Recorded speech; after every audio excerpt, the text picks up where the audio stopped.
Hey, I'm Courtney Waterman, your tutor. Lover of anime, manga, and math. And you just tuned into another session of Tutor Me Senpai. Welcome back, everyone. Today we're jumping into a 9th grade topic, solving a system of equations using the substitution method. If you have any questions, as always, feel free to put them in the comment box below. I'd love to be able to help you as much as I possibly can. If you have questions about your own homework like see on this channel, remember you can visit me on Facebook at Tutor Me Senpai and tell me all about it there. When you find this video helpful, remember to leave a like, hit the notification bell, smash the subscribe button, and share this video with a friend. Well, without further ado, let's talk about the substitution method when solving a system of equations. So first things first, when talking about solving a system of equations, regardless of the method you're using, you have to understand that that is simply asking us to solve a lot of equations that are related to each other at the same time. And it might sound daunting at first, but I'm here to show you it's not a ton different from what you're already used to. So we're going to be focusing on the substitution method today. And the substitution method is very similar to what you're already used to when you're solving just regular equations. So let's say you had an equation like this. X plus 5 equals 10.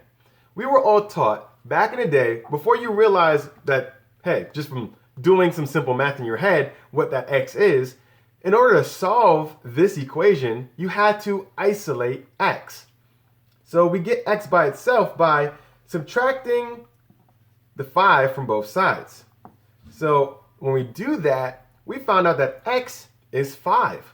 This is going to be the core of using the substitution method when solving a system of equations. So if you're already familiar with isolating your variables in order to solve equations, you're already 10 steps ahead of where you may think you are. So I'm going to give you some rules or tips that are going to help you lay the groundwork for the substitution method. So the example that you're going to see here today is going to be a system of linear equations, but these are still true for nonlinear equations as well. You're going to be using the same type of method. So the first rule or tip that I want to share with you is whenever you hear substitute, I want you to think replace. When you hear them talk about the substitution method, it might sound a little bit abstract at first, but I want you to know at its core, you're simply replacing one variable for something else. So whenever you hear substitute, think replace. The next tip or rule that I want to give you is to write everything out. When you're just starting off, it's going to be very easy to make a mistake, especially if you're trying to do mental math. Until you get really familiar with the substitution method, write everything out. Things are going to pretty much explode depending on how many equations you have. But if you take your time and write it out, it can be a lot more doable. So write everything out. Even if you think you don't need to, write it out. The next rule or tip that I want to give you is more of an observation. When solving a system of equations, it is really important that you have just as many equations as you have variables. So if you have 3 variables, then you're going to need at least 3 equations. You can have more equations, but if you have less, you're not going to be able to solve those type of systems.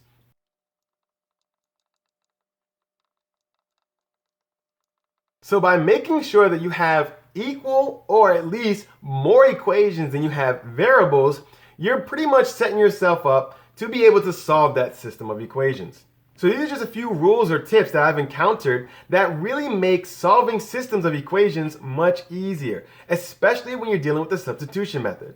There's actually one more quick rule that might not make sense right now, but is going to be very important as we're getting into our example for today. So that rule, when dealing with substitution method, is going to be start with the easiest variable first. Now, this might not make sense if you're not already familiar with the substitution method, but I assure you, if you can find an easiest variable, start there. So our question for today has us looking at these 2 equations that make up our system. Our first equation is y equals 3 minus x, and our second equation is 3y plus x equals 5. We're going to use the substitution method to solve this system.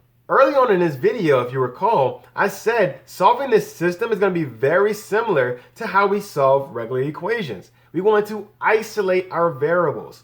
That is going to be the key. When using the substitution method, we need to isolate each variable. Take that with the additional rule I just gave you of start with your easiest variable first, and we have our first step. Figuring out which equation we're going to use and then which variable we're going to solve for. So of these two, which one has a simpler look to it? I would say this first one, right? We don't have anything attached to any of the variables. Here you have a 3 attached to the y. This one doesn't have anything attached to the variables, and it already has y isolated. So let's start with this equation and let's solve for y. Well, we already said y is isolated, so we already know what y is. Y is going to be 3 minus x. So put that to the side. Whenever we're solving for these, remember, it is important to write everything out. That was another rule that I gave you. Write everything out so you don't get confused. So even though there's nothing that we had to do here, that's not always the case. So I like to write out whatever my variables equal somewhere off to the side so I know what they are when it's time to substitute them into another equation. So we already did this one. So we're going to put this one on pause, right? We're going to take a little break and look at the next one. If you solve one equation for a variable, now you look at the next equation and then see if you can substitute that variable into this equation, wherever you see that variable. And remember, when I say substitute, I mean replace. So wherever we see a y, we know that y is going to equal 3 minus x. So we're going to replace y with this. So here it says 3y plus x equals 5. That means we want to replace this y with what it equals. So write everything out. That's going to be 3 times whatever y equals. So 3 minus x, close the parentheses, plus x equals 5.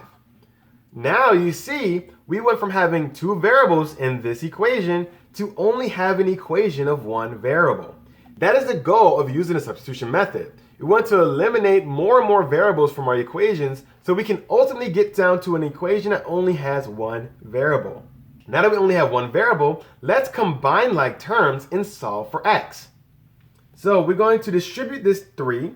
So we get a 9 minus 3x plus x equals 5. And now this is just your solving for x. And remember, you isolate x. That's how you solve for x. So we're going to isolate x.